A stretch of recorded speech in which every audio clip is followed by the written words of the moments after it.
Well, this is a 2012 Honda Fit Sport.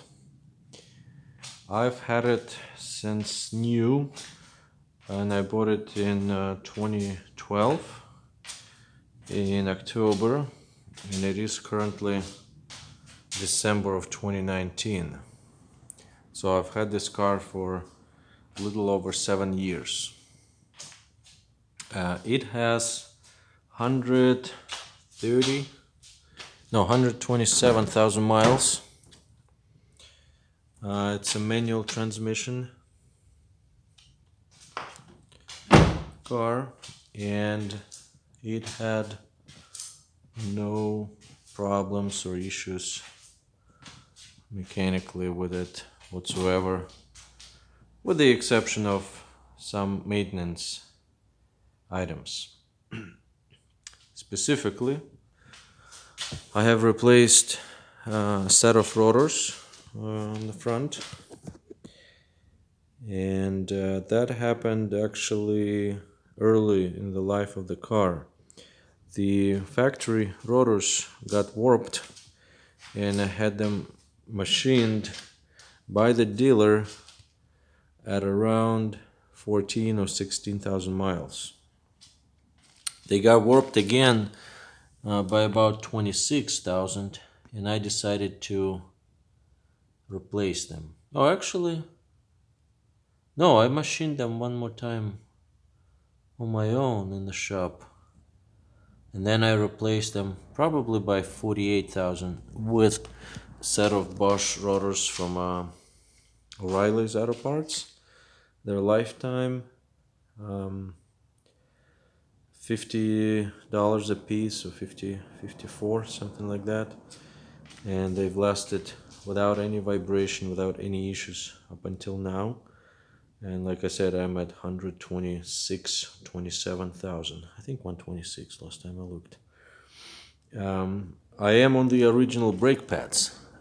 They are approximately 70% worn. So they're not to the metal yet, around 30% left, but they're not yet in need of replacement. And like I said, the rotors are smooth, there's no vibration. With the engine, I have had to, like I said, do regular maintenance. I change oil every approximately 6,000 miles. I don't use the the oil life indicator, because it's a little too conservative for me. When I change oil at 6,000, the indicator shows 50% usually left. So that means I would have to drive 12,000 miles for it to say the oil needs to be replaced. To me, that's too long. I use Mobil 1 full synthetic 5W20.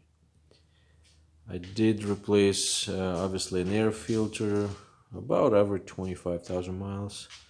I don't drive in the dust, usually just the highways here in California, and so the filter lasts around 25,000. By then it's fairly dark, but not too bad.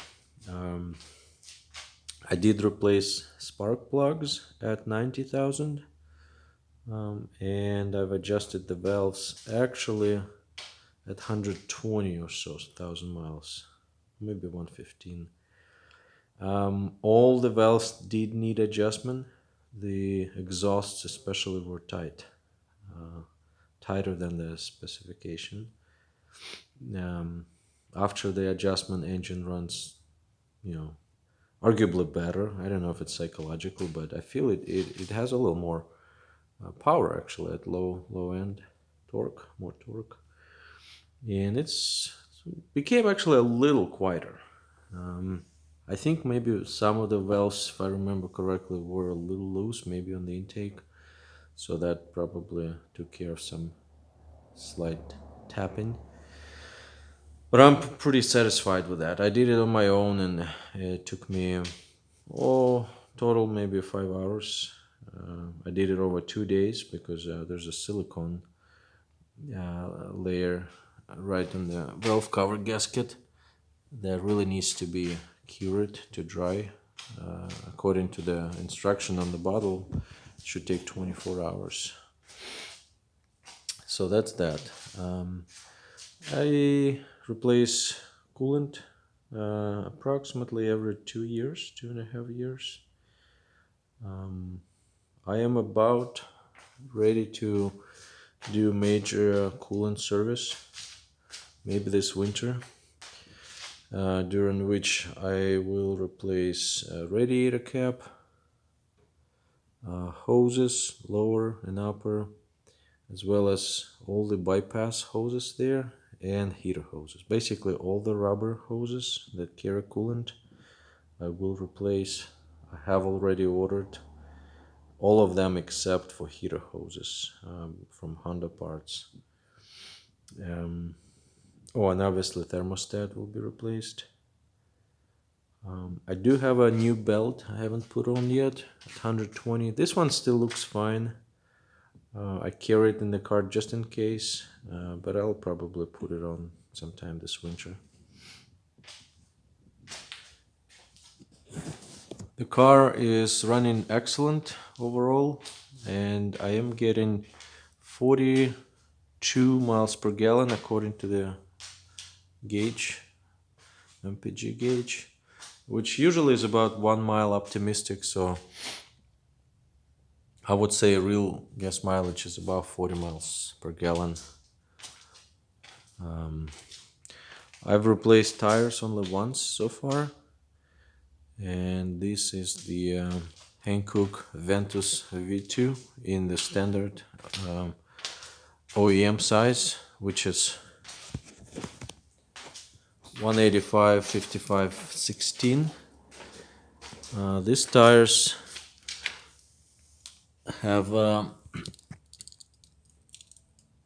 it's probably hard to see, but these tires already have 50,000 miles on them, and they still have a pretty good amount of thread left. I would say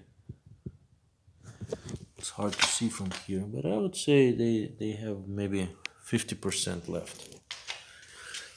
Let's see if brake pads can be seen from here. No, it's hard to see the pads. This angle. What else? The car is incredibly capable in terms of carrying bulk items.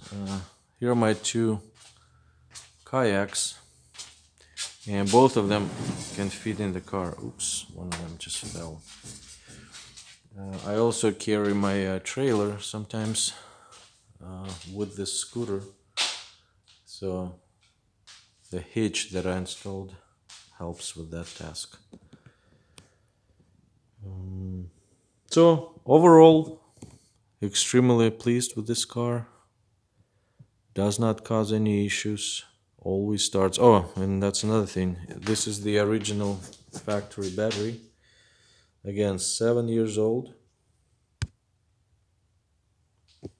Never had to be replaced. I only drained it once accidentally. Forgot the dome light on, but charged it, and this was about 6 years ago. So perfect car. Absolutely recommend if someone is considering buying a used fuel efficient, reliable car. They can be had fairly inexpensively these days. I would definitely recommend manual. I only drive manual. But the 5-speed automatic supposedly is pretty reliable. There haven't been too many complaints or failures. Parts are cheap, available. Well, I wouldn't say necessarily cheap, but they're reasonable. OEM parts are a little higher than store brand like AutoZone's, but I think For crucial components like electronics, spark plugs, I would only go with original. Other things you probably are okay using generic. I mean, that's subjective. Okay, that's my review. If there are any questions, feel free to ask and I'll do my best to answer it. Thank you for watching.